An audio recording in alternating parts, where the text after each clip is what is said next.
Bismillahirrahmanirrahim. Assalamualaikum warahmatullahi wabarakatuh.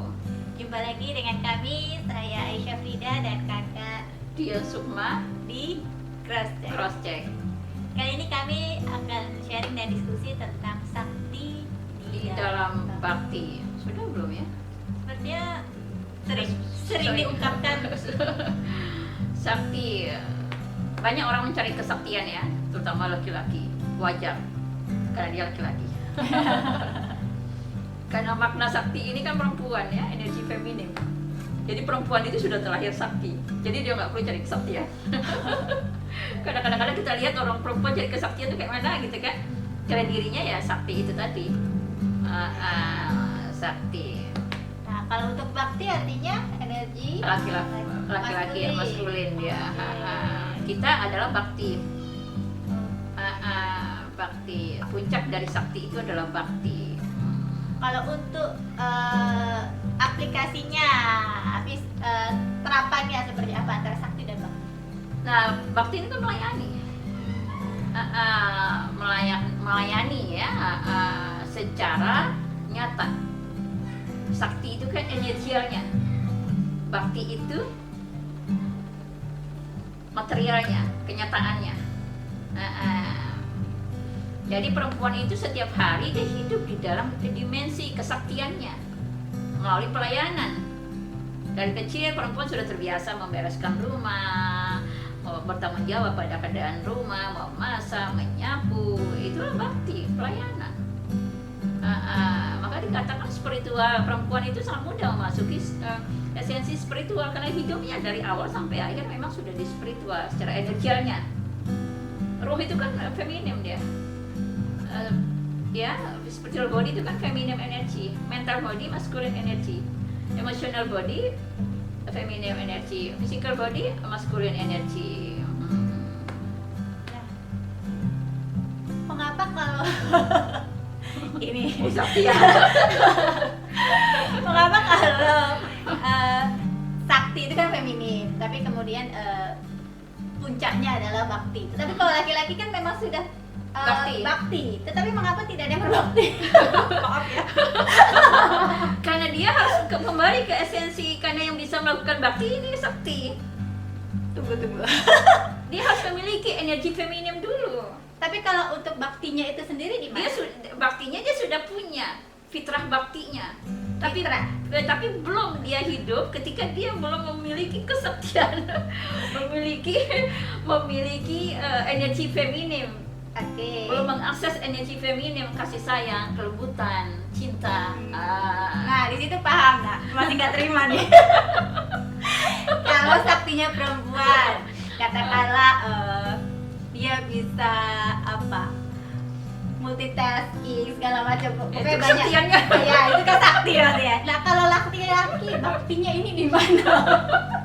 Paham ya sekali lagi. Maka laki-laki diberi banyak tanggung jawab di dalam kehidupan ini supaya tegak kebaktiannya. Jadi menjadi imam, menjadi pelindung, menjadi penjaga, yang bekerja menafkahi keluarga ya supaya dia jalankan fungsi baktinya ini. Berarti sebenarnya banyak yang belum berfungsi. Makanya diberikan kewajiban dan diberi tanggung jawab yang lebih besar pada urusan dunia karena emang kapasitas dia. Tetapi ketika dia belum sampai pada esensi kesadaran saktinya ini, dia akan kesulitan melakukan itu. Seperti mobil, dia tidak tahu cara menyetirnya gitu. Nah, bila itu sudah bisa dipenuhi, baktinya juga di situ. Ya, orang zaman dulu di suku-suku pedalaman kan gitu, fungsinya berjalan malah dengan baik. Anak-anak kecil, laki-laki, akhir balik dia sudah pergi berburu. Ya, untuk menghidupkan. Perempuan akan mengolah hasil perburuannya. Iya kan? Nah, ini fungsi keduanya itu saling melengkapi gitu loh. Tapi pada zaman patriarki gitu, laki-laki ongkang-ongkang aja semua, kopi disediain, baju dicuciin, istri, sehingga fungsi baktinya ini enggak berjalan. Karena perempuan di urusan rumah tangga ini hari-hari kan. Mau dari masa zaman dahulu dia sampai masa kapanpun ya urusan makan dapur ini ada urusan yang nggak akan habisnya. fungsi perempuan secara saktinya ini terus berfungsi secara alamiah gitu. Itu mengapa kalau dalam spiritual perempuan jauh lebih cepat ya, Lebih kan? cepat Makanya karena ya. memang secara energialnya dia sudah diliputi oleh energi feminim, energi sakti ini tadi, maka doanya itu menjadi lebih tajam, perasaannya, feelingnya dan lain-lainnya gitu. Kalau dalam apa ya, sektornya itu di berbagai sektor itu bisa dilakukan ya Kak. Kalau tadi kan banyak contohnya dari rumah tangga nih sepertinya. Kalau Ya. dari hal pekerjaan, kemudian dalam Ya bakti ilmu, sosial di dalam berarti dalam seluruh So aspek. iya, pelayanan, kita melakukan pelayanan yang bersifat sosial ya ke masyarakat, itulah bakti kita. Banyak orang melakukan bakti di jalurnya masing-masing ya. Ada yang menjadi aktivis di sini, di sini, di sini. Itulah bakti dia, kebaktian kehidupan secara naturalnya, gitu loh. Jadi ini fungsi pada laki-laki ini tidak berfungsi secara maksimal karena dunia ini kan patriarki ya, menempatkan laki-laki itu seperti raja, bukan pendamping. Nah, tapi di luar sana kan karena memang pembantu agak susah kan ya, mahal ya. Laki perempuan ya bisa melakukan pekerjaan rumah bersamaan kan gitu loh. Artinya hal ini juga perlu dilatih sedari kecil. Ya, karena laki-laki yang sudah terbiasa menghandle pekerjaan di rumah, dia lebih mandiri, lebih bertanggung jawab, lebih penuh kasih sayang. Karena energi feminimnya gitu kan membanjiri dia. Tapi di kita sudah diisi anak laki-laki zaman dulu ya, sekarang sudah mulai kan. Oh, anak laki-laki urusan rumah pantang, urusan dapur pantang, kayak gitu-gitu. Nah, relasinya dengan energi ilahiyah itu seperti apa? Nah, energi yang paling dekat dengan energi ilahiyah ini kan energi sakti ini perempuan. Laki-laki ini energi materi, dia ada satu level lagi kan untuk sampai kan. Maka Rumi mengatakan gitu kan, untuk sampai kepada Tuhan seorang laki-laki harus menjadi seorang perempuan terlebih dahulu. Artinya harus dibanjiri oleh energi feminim, harus menjadi sakti dulu, penuh kasih sayang, penuh cinta, penuh welas asih, baru dia dekat, mudah memasuk dalam hadirat ilahiyah. Karena energi Tuhan energi yang beyond feminim dan maskulin tentunya. Tapi yang terdekat lah energi feminim, karena segala sesuatu Allah ciptakan dari sifat Ar-Rahman dan Ar-Rahimnya, kasih sayangnya, yang memelihara. Esensi feminim ini kan memelihara. Artinya bila memang ada cara yang cepat bisa dengan mengakses energi ilahiyah itu kan untuk meraih esensi dari bakti. Ya tentu bisa ya, bisa. Segala sesuatu lakukanlah karena Allah kan. Sehingga kita beyond maskulin dan feminim. Kita bisa melakukan kedua hal, sakti dan bakti dalam satu kali. Hidup di dalam diri kita. Sakti di dalam bakti. Sakti di dalam bakti, puncak dari kesaktian adalah kebaktian. Bakti dalam hidup kita ya, menjadi seorang bakta, orang melakukan penuh bakti, melakukan sesuatu karena ketulusan, cinta, pengabdian, bukan karena mengharapkan sesuatu ya, bukan karena ini karena itu ya. Seperti seorang perempuan ya, seorang ibu melakukan banyak hal untuk anak, untuk keluarga kan, cinta kasih yang mendominasinya.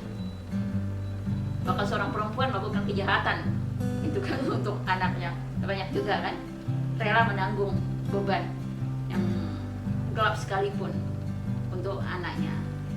Itulah sesuatu yang driven dia itu energi kasih itu tadi, kasih sayang.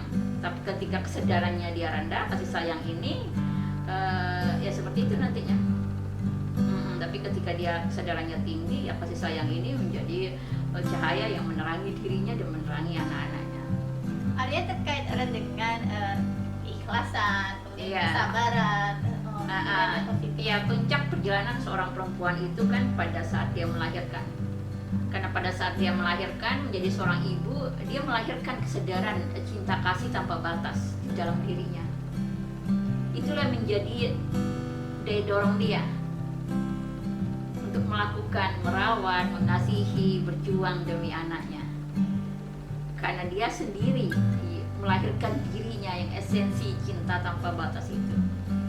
ketika seorang perempuan dia belum menjadi seorang ibu gitu kan, dia butuh proses yang panjang untuk bisa melahirkan rasa tanpa batas itu.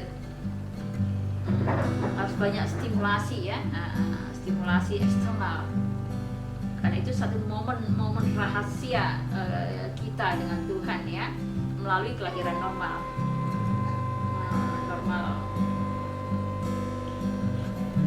Sudah. Kok motongnya plek gitu. Yang smooth dong.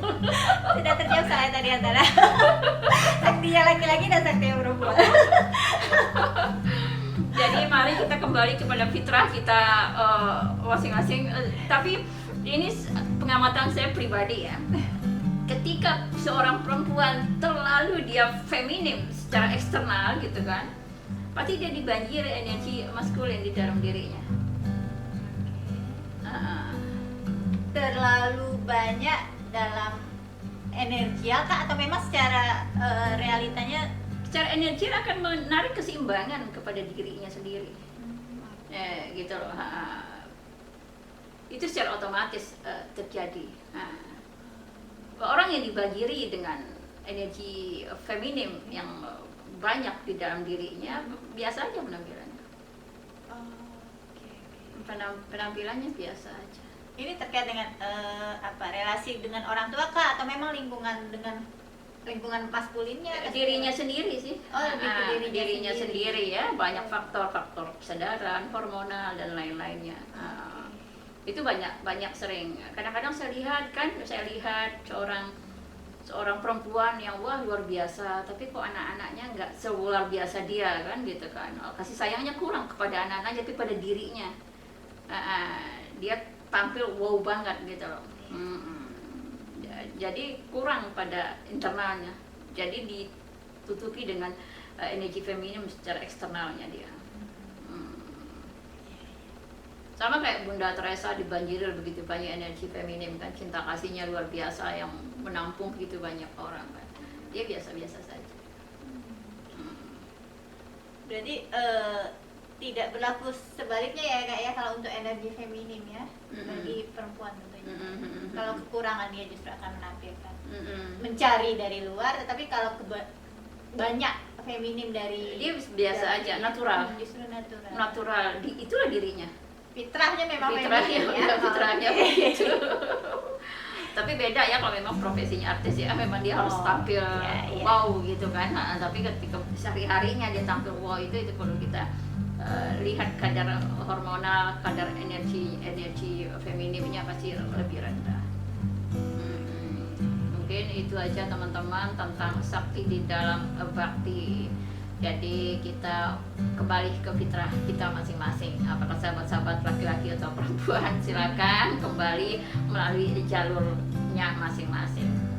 Bagaimana kita menjadi sakti dan bakti di dalam kehidupan ini dengan sebaik-baiknya. Assalamualaikum warahmatullahi wabarakatuh. Cross check.